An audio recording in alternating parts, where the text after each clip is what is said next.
Welcome into Roster the People Summer Edition. 32 teams in 32 days. Back for what, third, fourth year in a row, Jason? I don't know. I've lost track. Too many.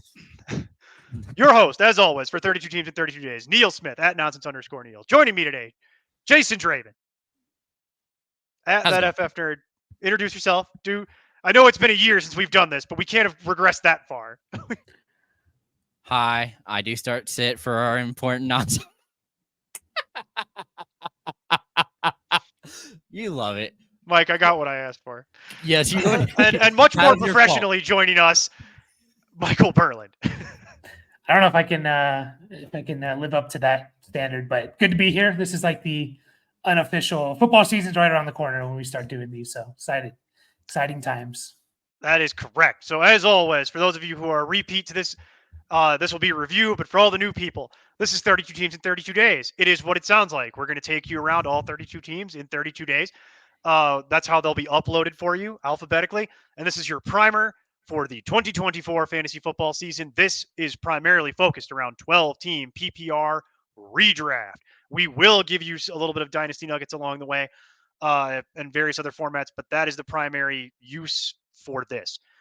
This assumes 12 teams and PPR, aka God's format. That is the right way to play redraft fantasy football. Not your 10 team, not your 8 team, not your standard. Get it out of here. Get it out. It's garbage. And then all that you will hear our stats and rankings, but a lot of the base rankings that you will hear comes from Fantasy Pros and the courtesy of them and the Fantasy Pros ECR and their ADPs. And we are, as always, a Fantasy Pros affiliate. We thank them for the use of their systems and tools. So, with that, from those of you who are watching on the video, you can see my background, which would mean that today we are in Arizona going through the Cardinals. Also, keen students of the alphabet would know that they are first when you list it alphabetically. So Clearly.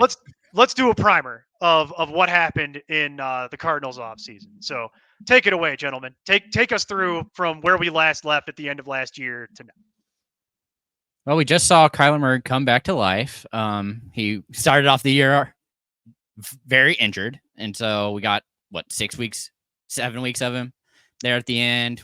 He had a bye in there, so that was thrown in, but didn't have anything spectacular. I think if you would extrapolate it back and include if he actually played those 10 games. He played 8 games, Jason. 8 games. Okay.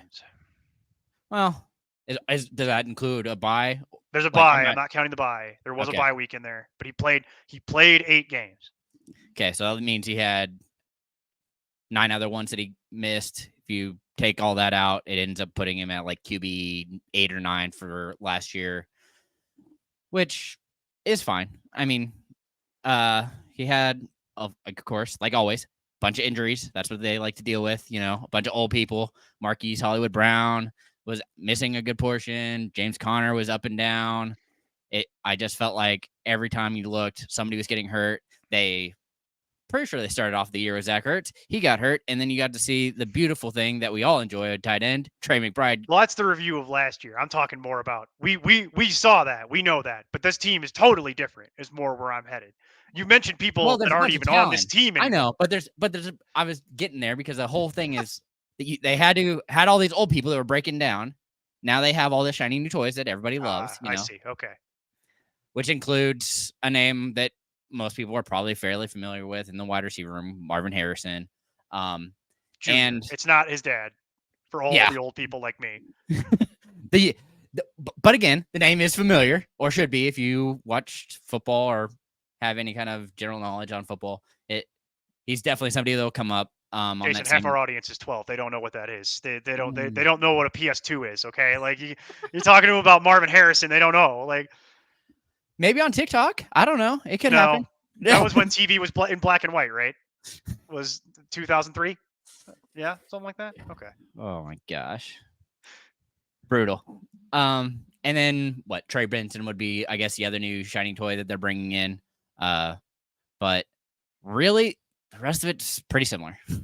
I guess another name that I enjoy seeing on here, but I don't think is going to have a whole lot of fantasy value, will end up being Zay Jones. Hold on, we'll get to that when we go through the wide receiver room. Mike, what do you want to add to any of that?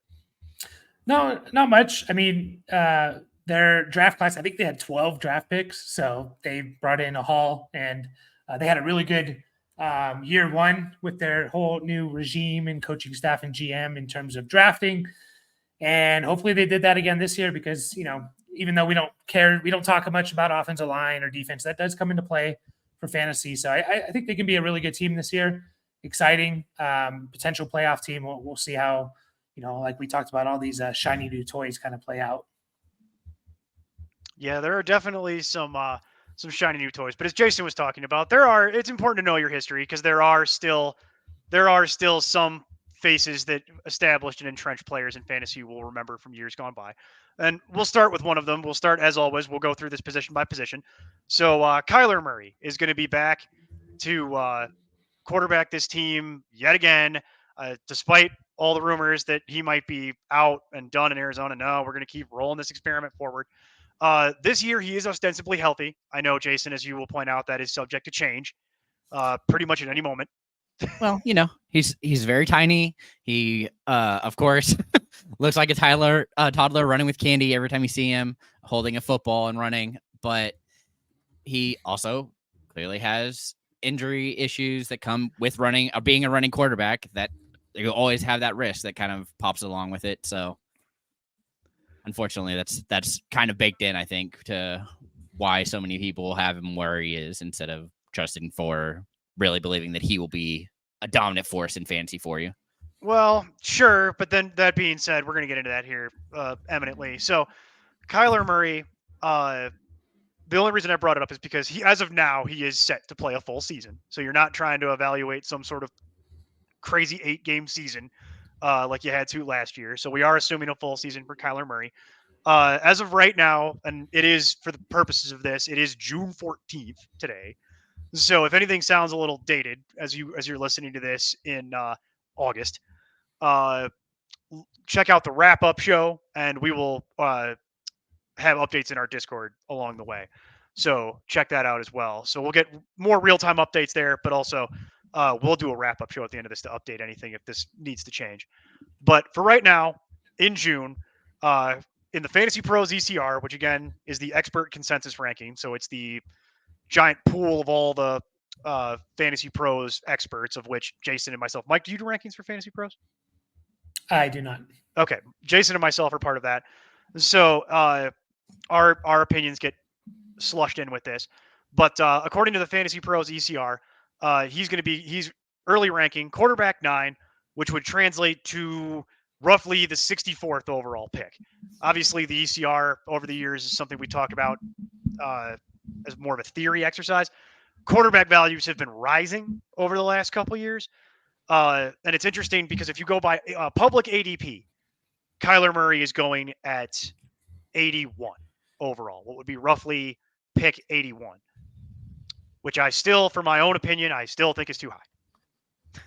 For my own strategy and for how I play this game, I tend to wait on quarterback, and it seems like I'm going to be waiting a while this year because I can tell you I get the theoretical rushing upside. I get that we're going to get into some of his shiny new toys, new coaching. There are, just for my own thing, there are players who are further down, much less expensive to acquire, that I would rather deal with. And if I was going to spend up for somebody, I would rather have more rushing upside than what I'm going to get with a Kyler Murray. So I'd rather just go live in one of two worlds. I want to go early on quarterback, or I want to go late. I don't want to live in this terrible middle realm. Yeah, I always feel like the quarterbacks in this range are always the ones that are most dangerous. Like you're investing just enough for it when it hurts. Yeah, if they're you don't bad. want to cut them if they're bad, Mm-hmm. because you never know. But you've also spent that capital that you could have gotten another wide receiver, potentially a starting tight end, or your RB4 or 5. No, it'd be more like RB3 if you take them at 81, because you're talking about around there. You're talking about guys like Jalen Warren, Aaron Jones is down there, DeAndre Swift, Najee Harris. These are more like RB3s on a lot of teams. I was talking about for your actual team, because it's 7th round, right? 8th round, 6th, 7th round. So you could have got. I'm assuming that not everybody is taking 4 actual running backs, but yeah, he would likely be your RB3 on your team. But you could this could actually be your fourth or fifth running back if you are going running back heavy to start your. Sure, if you're going to go that specific strategy. How about you, Mike? Where do you land on some of this? I think I'm slightly disagree with you guys. I generally agree with the quarterback strategy. I like to wait. This is kind of the range. So yeah, we're talking about ADP 81. So this is kind of the range where I will maybe take someone if I think someone like Kyler Murray, I think could potentially be a top 5 quarterback. And I'm okay with grabbing a quarterback a little bit earlier if I do think he can be top 5 and put up difference-making numbers. And it's for the things we talked about. You look at his stats per game average every year, and he's always, either in the top 5 or the top 10. Even last year, coming off the ACL, not playing for almost a year into a new offense, he was QB9 per game from the point he came back. A lot of it is the rushing floor. He's averaged, I think, about 35, 37 rushing yards per game in his career. And even last year, again, off the ACL, he still rushed for almost, I think, over 30 yards a game.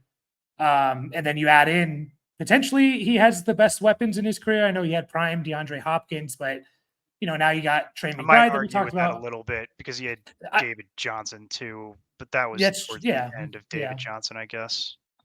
Yeah, it's definitely an argument, but it's up there. If Marvin Harrison is what, we're drafting him to be, with Trey McBride, with Zay Jones, who's a solid, wide receiver 2 or 3.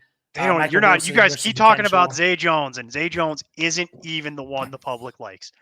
So it's very funny to me that we've mentioned Zay Jones twice in 10 minutes. And it's because not even the one the public wants to talk about. He's the one that is going to be the real stable piece that they're going around. Let's table the Zay Jones conversation for 5 more minutes, and then we'll do it. But I can tell Jason's about to throw up because he wants to do the Zay Jones conversation right now. Yeah, Zay Jones, Michael Wilson, Greg Dortch, solid 2, 3, 4 receiver group there, and then James Conner. Trey Benson, who they drafted. So a lot of weapons for him. So I am okay this is kind of, like I said, this is kind of the area where I'm okay slightly reaching higher than I normally want to go with for a quarterback if I do think they can finish top 5. Okay. But in order for him to, I'm not sold on the idea that theoretically he could, but I think I don't think they're going to want him to, because they've seen what happens when they let him just run around forever, is that eventually he gets hurt. And so you got to stop that at some point. Everybody in their career gets to that point where you got to stop. Strategically running, sure, he'll still run some. But what I'm saying is, in order for him to get in the top 5, I feel like somebody would have to get hurt, and obviously not be him. Yeah, because the top 5 is littered with guys that have better rushing floors than him. Allen, Hurts, Lamar, Richardson. Like, these are all guys that, like, you're telling me you think he's going to run as much as Anthony Richardson's going to run? No, definitely not. But here's the thing, though. He's never been – I think that's a misconception a little bit with Kyler. We think of him as maybe Lamar or – I don't, actually. Justin Fields. I think of him as slightly better Russell Wilson. Yeah, exactly. That's maybe what I even think a tier down from Josh Allen and Jalen Hurts for sure, especially with the touchdowns. But even last year, like, he came off the ACL and he still averaged over 5.5 rushing attempts per game. Even off the ACL. So I think he's still going to have a pretty solid 500-yard rushing floor, which, again, get you in the top 10. That would get you in the top 10, which is where he's ranked. He is 9-10 neighborhood. And we've seen him throw. I mean, again, go back to 2020. We've seen him throw for 4,000 yards. He's not Lamar throwing for 3,700. We've seen him get just under 4,000 and I think 26, 27 touchdowns is a career high. So is it likely? No, but is there a chance? Yeah. So, okay. I don't feel strongly enough about this to bar bet you on it. So we're going to have to move on, because I will concede that there is a non-zero chance that he could finish in the top 5. I just think you think it's slightly more likely than I think it is, but I will concede that that's sure.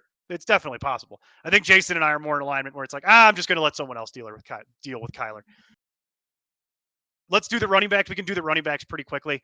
Your running back room is kind of interesting. It's James Conner, who folks have been playing fantasy for a while will know. Former Steeler, been with the Cardinals for a number of years now. He's really had a great second half of his career. Yeah, playing with the Cardinals, especially when there were health issues early in his career.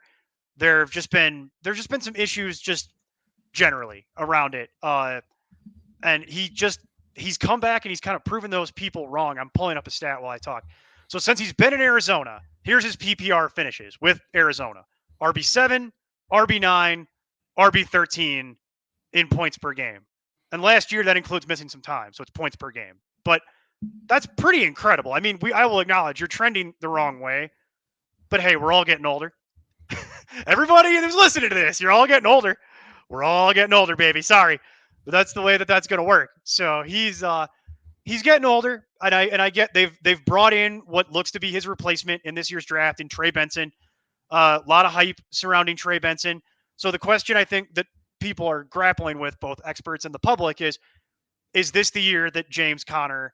Is this it? Is this the final? Is this it? This is the swan song of James Conner, and then he's gonna give way to the younger player. Sometimes this happens, sometimes it doesn't. For the record, I'm trying to get an age real quick on James Conner. 20. He just turned 29. You are correct, sir. He has just turned 29. So we got that going for us too. We got one more year before the historical running back cliff of 30. Well, and the other issue is this is going to be the last year of his contract. That is correct. He is, in fact, but that's going to get into. So I was saving that. But we'll go to it now. This is a contract year for James Conner, and from everything I've been reading, he doesn't think he's done playing in the NFL. But I do think that he is aware. My time in Arizona, depending on how this year goes, might be over. But he's playing for his next contract, which could happen. If he plays well enough, he could definitely get another contract. It is Frank Gore style. Yeah, that's the extreme example. I'm talking about there are other guys who are 30, 31, 32 that end up playing until you're in bit work. Somebody's got to get hurt typically, but you'll come in at some point through the year, play half a season, maybe play on two different teams. There are guys, we see that every year. There are guys that do that. And I think James Conner could do that for a couple years before it's all over. But this is the last year of his deal, so he's playing for his next contract. As such, in the ECR, he is coming in as RB21, which would translate to about 70 overall. His ADP is 96. So keep that in mind, gentle listener, as we go through Trey Benson, who is in the ECR, running back 41, should translate to around 132, which would be around the 13th round, roughly, in a 12-team, 16-round fantasy draft, which would be the math we would use for this. His ADP is 106. I think based on the tone in which I've delivered that, you can understand how I feel about that. I'm just going to state my feelings plainly. I think the hate on James Conner is going a little bit too far, and I will be more than happy to roster him at RB21 at 96. I'm sorry, he wouldn't be RB21, but I will be more than happy to roster him at 96 if I'm drafting with the public. What a discount. Sounds great. Absolutely love it. More than happy to have it. And I'm probably going to I don't feel the need to reach all the way to 106 to get Trey Benson. I don't. I just would minimize my exposure to the Cardinals running back room. I'm seeing a lot of nodding. Mike, we'll go to you first. No, I totally agree. This is, I think, going to be our this year's David Montgomery. We were all in on David Montgomery right around the same, around 8 or so. We said, what is going on? This is where you want to get what are you doing? Like this. The dude, we talked about the numbers going down. He averaged 5 yards per attempt last year, his highest in his career, like by a pretty wide margin. He was 8th in broken tackles forced. Yeah, the dude pretty good for a guy who's 28 and was gimpy for half the year. Yeah, it's crazy he's going this far. I love him. Like, this is the guy that I want. I'm going to have him in every draft if I can get him there. And I think this offense be fighting me for it. Me and you will be battling for that. Yeah. And that this offense is going to be way better than it has been the last couple of years. And he's going to have way more touchdown opportunities. Kyler's not, he can run. He's not a touchdown. He's not Jalen Hurts or Josh Allen stealing touchdowns. So you don't have to worry about that. And before we move off that, are you at all concerned that part of why he's been able to do some of what he's been able to do is volume, because they've been so bad at throwing the ball? Are you just not worried about that? Because I'm not. I think those concerns are overblown, but I'm curious about your take on that. No, I'm not. He's still going to get. I mean, look throw at out a number of percentage. Smirkerson in the corner over there. Yeah, he's and he can catch. I mean, the guy's one of the better pass catching. He gets the ball, right? You can dump it off to him and watch him go. So the only thing about James Conner is just you're going to have to bake in. He's probably going to miss 3 a handful of games, right? Yeah, He's going to miss that 3 or could 4 happen. games. So, I mean, he's done it every year of his career. He misses a handful of games, but other than that, he's like a top 12 running back. But those So 13, I'm all 14 in. games you get, man. Woo! Ooh, Yep. they're good.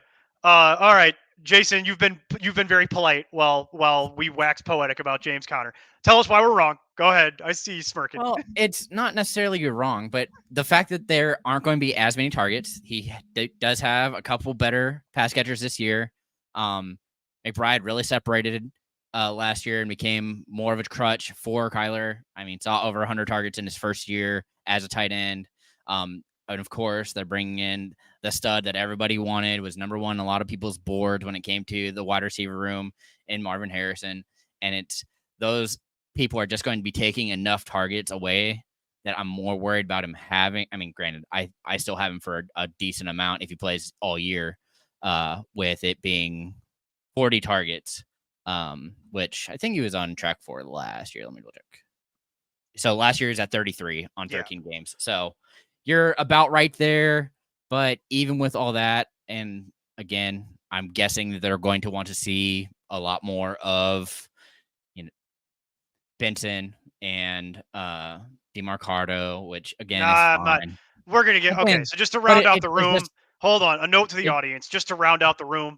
They still have Amari DeMarcado. So if you played last year, you will remember that name. Fantasy waiver wire thing for all of 2 weeks that it mattered. And then who I firmly believe has no ADP. He is not being drafted, and that's correct.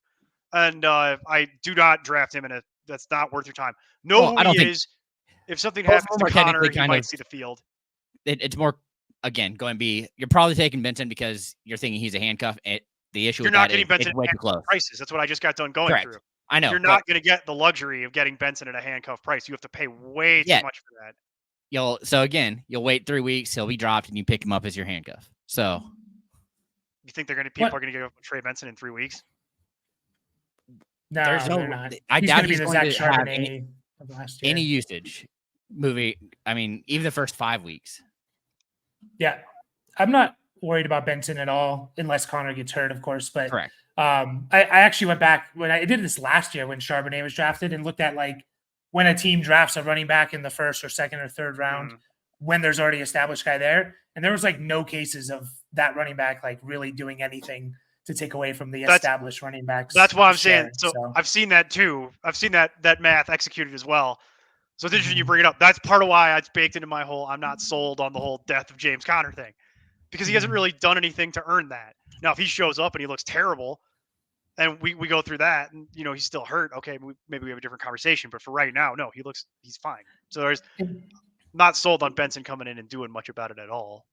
And just one last thing, last year, when Connor came back from his injury, he only had over 70% of the snaps. I think I'm looking at it twice last year. So it's not like he was just like, 90% all Connor. They were working in Michael Carter and DeMarcado. So yeah, and they still have Michael Carter as the other one. But Michael Carter, from what I understand, is largely going to play special teams because the new kickoff rule. So he's going to play special teams for them. Is largely why he'll make the team. Let's go to it. All of that really translates to is Mike and I are a little more bullish on James Conner than Jason is, but Jason's not telling you. I like James Conner. He'll be fine. So we're good. We're good. We don't need to have a fight. We don't need to have a fight about it. We're good. I was waiting for like James Conner's dead, Trey Benson to the moon, and I'm going to be like, Jason, I will boot you off this show, sir. No, I got through. I think I'm through the P's right now on my actual projections. So I'm on to Philadelphia. So. Oh, I see. Okay. I thought you were doing it by like name alphabetically. Like the way your mind works is terrifying. Like, how are you doing that? Like, like alphabetical. Oh my God. Like, moving on to wide receiver. We've touched on it a few times. They went out. The board fell the way they wanted, and they got Marvin Harrison. So it was the least surprising thing that could have happened on draft night. The Cardinals had said all along if he was there, they were going to take him. And it's really what they've been waiting for years and years and years and years. The option to have a true alpha that they can bring in, or at least what projects to be a true alpha, comes in, and they have a real, true wide receiver one to pair with Kyler Murray. This is something they've been trying to do forever. They haven't had they've never really been able to replace DeAndre Hopkins because some of you, but that's even that's a little misleading because DeAndre Hopkins had been in the league for forever by the time Kyler Murray even got there. So I think they were looking. They've been hoping to get a younger guy that they can teach up and pair with Kyler because Kyler's only 26. That's the thing is that we think Kyler's been in the league for 100 years. He's 26 years old. Like Kyler, unless he gets seriously hurt, is going to be in the league for another 15 years. Like, you know what I mean? Like that's crazy to think about but DeAndre Hopkins will not be, unfortunately, as much as I love watching him play. But boy, I will tell you, the other wide receivers, Michael Wilson is the actual wide receiver. That's 2 on the depth chart. Folks will remember Michael Wilson from last year. He had a few flashes. He's a player I actually like. I liked him coming out of college. I like his game. I like what he brings to the Cardinals.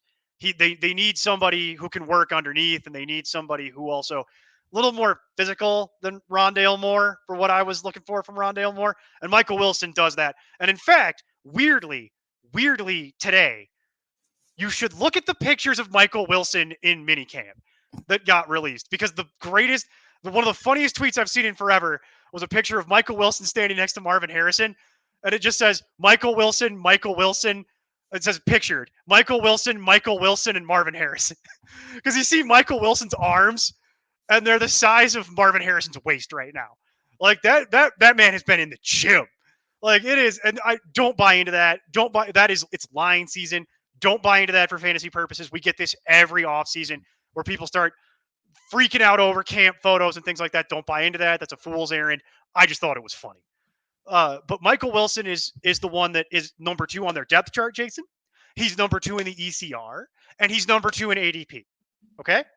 So then there's Zay Jones, who's 3 on the depth chart, who has no ADP and has no ECR. Well, he has an ECR ranking, but he has no ADP. He's actually going like right outside of draftable range. So in a 16 round, 12 team league, you would draft 192 players, including defenses and kickers. And he's right around like 223. So what that means to you at home and mostly to Jason, it means you can just have Zay Jones if you want him. He's just around. He's just a thing you could pick up off the waiver wire. You don't need to feel obligated to expend anything on that because he is going undrafted. And then the final wide receiver is last year's waiver wire pickup extraordinaire and a guy who did catch some fire towards the end, Greg Dortch. So Greg Dortch is still with this team. So you do actually, from my opinion, I like this wide receiver room. I like it more than last year's wide receiver room. I'll tell you that right now. Of Hollywood Brown and Rondale Moore and whatever. Like I was not a big fan of that, but I like this a lot more. This is more how I would do it. It's players that I'm more confident in, and that's why I brought up the whole thing about James Conner, is because if your wide receiver room gets this much better, in my opinion, are you worried that suddenly you're not going to have that terrible Cardinals offense we watched last year where they just ran it 30-something times a game? Because what were you going to do? Throw the ball? No. So there is that. So initial thoughts on the room here, guys. What do we think? And then we'll go into ADPs here in a moment because the ADPs are wild. Yeah, I mean, you have a stud and then your veteran who I think is really going to bring the room together and kind of teach them the right way of doing things, because I don't think they've really got that with Hollywood or Hopkins there kind of, but these guys weren't quite as connected to it. I wouldn't consider either of those people. How do we say no? See, that's too mean. That's too mean. They might be leaders, but I don't know that. I'm not there. But what I would say is teachers. Okay. Mentors? I like mentor maybe, but I just say specifically teachers. Yeah. DeAndre Hopkins has made it very clear in his career. He ain't teaching you nothing. And he's here for him and to make sure that we're winning football games. And coincidentally, what that means to him is give me the ball. Blank ball. Like, and that's what that means. He is not here to be Steve Kerr, where he's going to teach you how to play basketball and we're going to work as a team. No. See, DeAndre Hopkins is Magic Johnson, where it's, what do you mean you can't do the thing I was telling you to do? Like, and it's like, well, Magic, if you could teach people to be Magic Johnson, like, that would be great, but you can't. Like, because no one can teach anyone how to be Magic Johnson. It's why Michael Jordan doesn't coach. Because what's he going to teach you? How to be Michael Jordan? No, because you can't teach people that. It's not a thing you can teach. Like, but Steve Kerr can teach you how to play basketball, and that's kind of the greater point here. And we've seen that with various players, but Nuke is definitely falls into that category from what we've seen with, especially with like Treylon Burks, where he's like, I ain't teaching Treylon nothing. Like Treylon figured that out for himself. Yeah, but now you're bringing in a guy that has done that. I mean, all throughout his career, he's been always overlooked, but he's consistently getting targets that are probably 60 to 70 every year, and is really, anytime he gets the ball, is helping his team in Zay Jones. He is that kind of leader that you want, especially with all these younger guys. I think this was a really good move. I think it's really going to boost up everybody. What is it? Rising tide lifts all ships kind of a thing. That's kind of where we're at. Rising tide lifts all boats. Same thing. But I really feel like that is going to be his role. And because of that, I think that he even helps clearly Kyler. I mean, we saw what he can do. He did with Trevor Lawrence, and just, he's going to be a blanket. He's going to get into the open spots. You were talking about Michael Wilson and how he could kind of do that underneath thing. That was also Zay Jones last year. I mean, he plays all over the field and does it very well. So while I like Wilson, I think there's a lot of talent there. I get the theory craft, but I'm gonna pose a question, and then I don't want you to answer it because we're gonna work our way back. How does that translate to fantasy points as it relates to Zay Jones? It's all lovely, and we'll all go sing Kumbaya, but how does that translate to him actually amassing fantasy points in a way that I would feel like starting him? Don't answer that question. We're gonna get back to it because I want to talk to Mike here. So, Mike, you want to do a Zay Jones thing, or can we go through ADPs? Yeah, let's do ADPs. I had to let that happen because Jason is going to literally explode if I didn't let him get that out of his system, because I could tell he glared at me when I interrupted him the second time on Zay Jones, and I'm like, he wants to do his Zay Jones take so badly that I have to let it happen. So we did it, and we'll get back to the second part of that. So ADPs, Marvin Harrison. Look, man, I get it. I get this. It's a blue chip rookie. It's a Justin Jefferson type of thing. I get it. I understand, but my word, holy cow. Okay, so in the ECR, Marvin Harrison, wide receiver 10. He's going at 16 overall, so 4th pick of the second round. I actually don't think that's unreasonable. 10th wide receiver off the board, should be going around 16-ish. He's going at 13. He's the number 1 pick of the second round. Mike, I'll let you do your thing on that we talked about in a second here, but I'm just going to say this, then I'll let Mike do his whole second round thing. The whole thing with this is that just terrifies me. I don't like expending this much capital on rookies. I don't, especially when there are running backs available still that I could have, that it's like, I just don't. I will not be doing this. I understand why people are. I just don't agree. And I just haven't seen him do it. And I'm just not. You can't win your fantasy league in the first 2 rounds, but you 100% can lose. And I have not seen this happen before. And I can't bet my season on a rookie. I don't care who they are. My khaki pants are showing. I get it. My old man tendencies are showing. I get it. I can't do this. I don't have this level of risk reward, because my problem with it is that the rewards may be great, but realistically the downside is so much higher than even the theoretical reward that it terrifies me. So, Mike, go ahead, man. I know you want to talk about this, and then you want to talk about the second round in general. I'd like to hear you guys do that for the audience because it's interesting. Yeah, when it comes to Marvin Harrison, it is really, really high, and I'm also terrified of drafting him. And I do think he's being raised up a little bit by a few things that aren't directly related to him. The name, we've been hearing his name and his father's name for 15, 20 years. His Father's name in the Hall of Fame for a reason. Google it, kids. Exactly. Also, we've been spoiled by rookie receivers the last few years, and that's bumping him up. Very for much sure.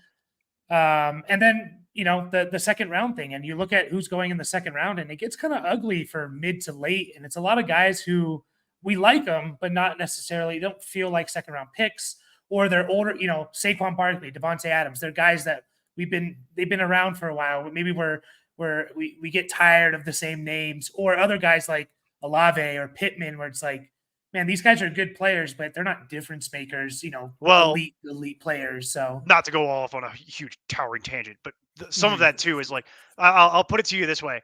I'd say they're good players, but they all have warts. They all have some kind of issue. And it does feel like the island of misfit toys, where it's like, I don't really know what to do with this, so I'm just going to put them here and hope that it works out. Because they're all talented players, but they all have one little thing that's like, Devontae Adams, it's age and quarterback play. Saquon, age and injury history, new team. I had to scroll down to get some more names. Brandon Ayuk, contract situation. Chris Olave, injury history. Jonathan Taylor, injury history and quarterback situation. Michael Pittman, quarterback situation. Like it's all of that. They all have some kind of. So this year the second round is gambling. It feels like. And there's definitely where we are as a fantasy community fading running backs a lot more, so the wide receivers are getting pushed up. So what I'll say about it is like, yeah, it could definitely pay off. You look at the rookie receivers of late that have put up these elite numbers: Jamar Chase, Jefferson, Puka Nacua. What do they all kind of have in common is they have an established quarterback throwing them the ball. And usually, if you're getting Puka's different, but if you're drafting a receiver that high in the top 5 or top 10 or whatever, usually it's because you're a bad team, which means you usually don't have a good quarterback. That's not really the case with the Cardinals. Despite what you think about Kyler, he's he can get the ball to his receiver. So, I do understand it from that point. I am pretty afraid of it, but it's the rookie fever that we have, and maybe this will adjust a little bit as we get closer to the season, but it's always this way, shortly after the draft, a month, 2 months after. So in this case, I don't think it's going to be different. I think the hype train is loaded onto a space shuttle and being launched up off the earth. Like that's the level of hype train that I'm watching. It's almost CH-esque. That is such a weird comparison, and that those are such very different ideas. But I do know what you mean, because the hype train got out of control. So I have Harrison currently as my wide receiver 23, which does put him, pretty high up there. I'm trying to give some buffer with also what team he's on and everything 13, else. Not total spots. 13 wide receivers. Yeah. Lower than where he's going in the ECR, not ADP, in the ECR, where they're hedging a little bit. So Jason is hedging. Yeah.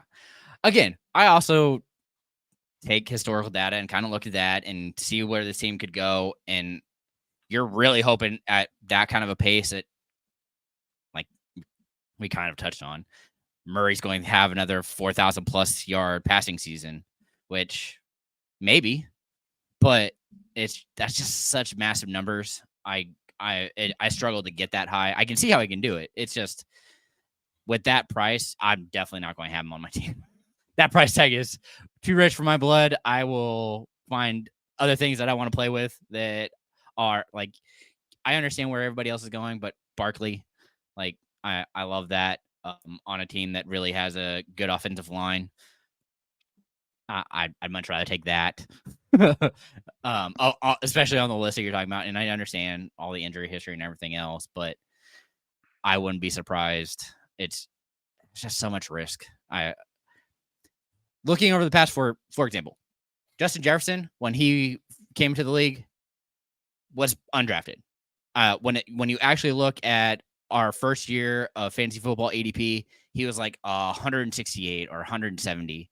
Like all these players were taken because they were unknown commodities. At the same point, I understand Marvin Harrison has kind of built himself in, but you're putting him like an RB1. So over the past, again, sticking with 4 years since 2020, all that good stuff. Only RB that have been taken in the first round that have actually got there is Jonathan Taylor and Bijan Robinson as rookies. No wide receivers have ever been in the first 2 rounds as a rookie. and that's my issue is I can't connect to that point because you've always I gotten a haven't seen it. discount on these rookies that end up popping off. Justin Jefferson, to your point, was not a first round or second round fantasy pick, nor was anyone.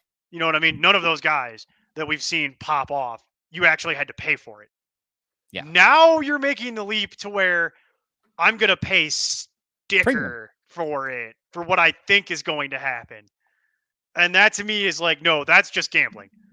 Yeah, That's it's just PGA a all over again. huge gamble. Like, and we've seen everybody else who's in that first 2 rounds, by and large, is there for a reason because they've earned it. They've done it before at some level. And warts aside in the second round, this is the one where you're just like, no, as my Cardinals background, well, if you want to crown them, then crown them. Like, that's where we are. Like, Google it, kids. That's where we are. Is I'm terrified of this. I won't be doing it. I won't be recommending it. If you want to do it, I understand, because if there was ever a player to do it, this would be the rookie. But I'm not going to be doing it with you. Y'all have fun. Good luck with that. And enjoy that. I hope it pays off for you. Actually, I don't, because I'm playing against you. The next player that's actually the only other one that's being drafted is Michael Wilson.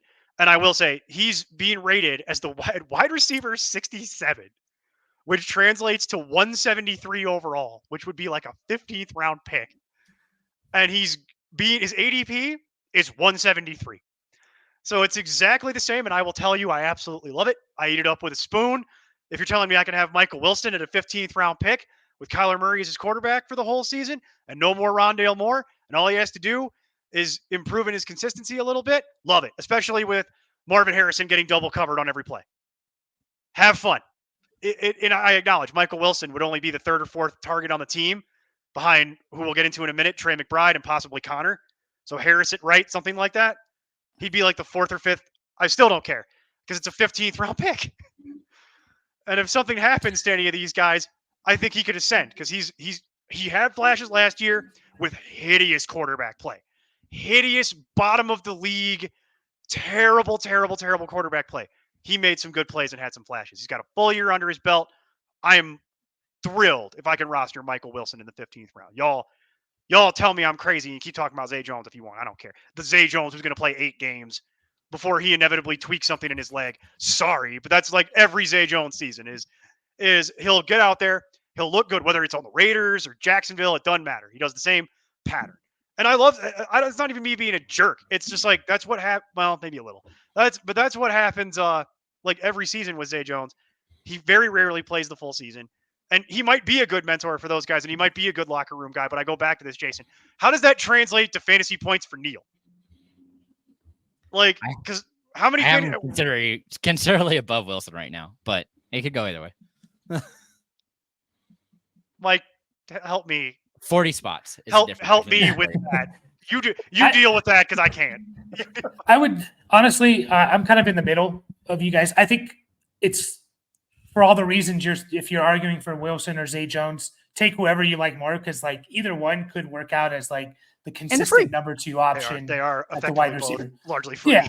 So I think my only issue I would take Michael Wilson over Zay Jones because I think the wide receiver 2 for the Cardinals, in order to be fantasy relevant, is probably going to need to catch 8+ touchdowns, and I would lean towards Michael Wilson doing that over Zay Jones. So I trust Marvin Harrison field more. I trust Michael Wilson to actually be able to hold down that job. And I could see Zay Jones coming on the field to play and do stuff, but I'm just not convinced that his workload would be consistent enough to where I'd want to roster it. But hey, it's not going to cost you anything, and I might be wrong. These are very low stakes wagers we have here. This is why I'm like, this is not like I'll bet you a case of beers. You know what I mean? Because in all honesty, it doesn't mean anything. These are very low stakes wagers here. We're arguing about depth players. So, and then does anyone want to talk about Greg Dortch? Greg Dortch is still here. He will likely play at some point, but he's kind of the 4th wide receiver on this team. If he was 6'3", he'd be the best. Is that what Kyler Murray said? 6'3", he'd be the best wide receiver in football. But he's not. I could actually, yeah. If they could figure that out, that'd be very helpful. But he's 5'7". But he's 5'7", and that's the problem. I like him for Kyler, but nothing for fantasy. All right, Jason. It's time. Do it. Yeah, you don't need me for this. Go ahead. We're You going have into the show sheet. You can do it. We're going into the best part Mike, of you this want to get a sandwich? You want to go get sandwiches? We'll just come back. Because Jason, I'll tell you what. This has been 32 teams in 32 days. I'm Neil Smith, and So with that in mind, the reason he leaves is because, per usual, he doesn't like tight ends, and we're going to the tight end room where it really just is one guy, Trey McBride, who is currently ranked tight end 3, which would, I guess, go to number 54, but his ADP is 46. So you're looking, what, third, fourth round? I mean, it's pretty expensive, but you know what you're getting. Last year, he, as a rookie, saw over 100 targets. He was one of the staples of the team for sure, really helped a lot because everybody else was hurt and stepped into that role and will continue to do so because he's a massive player and continues to make big plays. He's the only one I have close to hit. Well, it's between him and Harrison to get to 10 touchdowns potentially. And I think that's part of why he's going at this range. I mean, if you're a tight end and you're seeing over 100 targets with the potential to get 10 touchdowns, you're probably going to be a top 3 tight end. So it makes a lot of sense. But I like him a lot. I think I don't know if I'm going to probably pay up for it because, golly, that's expensive after a year, but completely understand why people are taking him there. What are you thinking, Mike? Yeah, I mean, like we said, tight ends don't matter except for the ones that do. So Trey McBride, I think, is one of those that does matter. Now, I'm not going to be drafting him because that's not my philosophy. I'm not going to be taking him where he's going, 4th round, 5th round. But I will say this, and there are people who like to take tight ends early. There's a group of 4 players for me. A group of 4 players for me right now. It's Laporta, Kelsey, Andrews, and McBride. That could be the tight end 1. And generally, it's either Andrews or McBride that are going last of that 4. So I would much rather have McBride in round 4 than Laporta late round 2 or early round 3. And you look at McBride's numbers when he basically took over after Zach Ertz left, and they were insane, like 115 catches, 1,200 yards type of numbers. So, yeah, and I don't worry about Marvin Harrison being there. Like, there's enough to go around. And, yeah, I love Trey McBride. Unfortunately, I just won't be drafting. This is the true wide receiver 2 on this team is Trey McBride. I brought that up earlier. He's the number 2 target getter. James Conner's probably 3rd in reality. That's why Michael Wilson would be at best 4, is what I was saying. Mm-hmm. So that'd be assuming that you're expecting Wilson to see under 40 targets. That would depend. It depends on how many targets you think Conner's actually going to get. So, well, that's why I said that number is because that's what I have him right now. Is he's getting I'm going to have him targeted 40 times. Yeah, you have him at 40. I have him at more. I probably have him playing more games than you do. So I always go for 17. Oh, you did 17? I thought you did you don't hedge for 13. Either way. So what? So you want to put Wilson at it doesn't matter. That's not the point of this conversation. The point of this conversation is we're not rehashing this because we're near the end of the show anyway, and that's going to make the show go another 10 minutes. So we're going to wrap it. I wanted to wrap it when I sarcastically walked off camera, and I come back and you guys are still talking. But no, yeah, Trey McBride at 46 is an ADP. Totally understand why that's happening. The public loves tight ends. They like drafting tight ends early. He will be the number 2 target getter on this team, and that's not even like. Or number 1. I mean, I don't rule it out that Marvin Harrison gets hurt, maybe, but I doubt that. He doesn't have the coverage too. Well, he was on pace for 144 targets last year when they had no one else to throw to. I understand. I'm just saying I wouldn't be shocked if McBride was number 1. Like they both get 100. I would be a little shocked. I'm not gonna lie to you. I'd be a little shocked. I'd have an eyebrow raised at it. I wouldn't be like, oh my god, but I'd be like, what the hell? Mm-hmm. But here's the general point. Kyler Murray loves his over-the-middle dump-off safety blankets, whether his name is Zach Ertz or Trey McBride or the other smattering of Cardinals tight ends that have existed over the years. Kyler loves his little check-down safety blanket over the middle. Trey McBride is good at doing that job. He proved it last year. I just don't think I just won't take any tight end at 46 overall. That's my issue. Yep. That's a me thing. I won't take a tight end that early. I'll take Travis Kelce in immediately at the beginning of the draft, or I'll wait till the end. Well, and I don't think any tight end is worth it outside of that, unless we're playing Dynasty, and then we have different rules. But I'm talking about for redraft. In Dynasty, the rules change. because you're stuck with that for years on years. But in redraft, I don't care. Like, I just don't. It's a strategy thing for me. I wait on quarterback and I wait on tight end, and more often than not, I'm right. Because you just Trey load up on McBride, running backs and wide receivers. Trey McBride's the perfect example of that. You got him late last year, and he became a monster. So Exactly. yeah, So that happens every year. It's always guys that pop. So they're easier to replace because I only need one. No, I agree for sure. Need I just 4 wide receivers or 5. I need 3 to 4 running backs. You know what I mean? So I got to get those early and often. I can't be wasting capital on, like, the way I view the top 5, like the Konami code, quote unquote, quarterbacks and the upper echelon of tight end. I view those as luxuries. Those are luxuries for you that you hope to have, because you want to know the other fun thing about redraft is I could trade for one of those guys halfway through the season anyway if I'm for a playoff run. You know what I mean? You know why? And you don't want to know why I can? Because I have depth. So while everybody else is like, oh my God, how do I figure out my whole my roster? Like, I'll give you this stuff off my bench and give me that. And they're like, great, I'll go pick up this guy off the waiver wire. And I'm like, mission accomplished. So I don't need to spend money on this.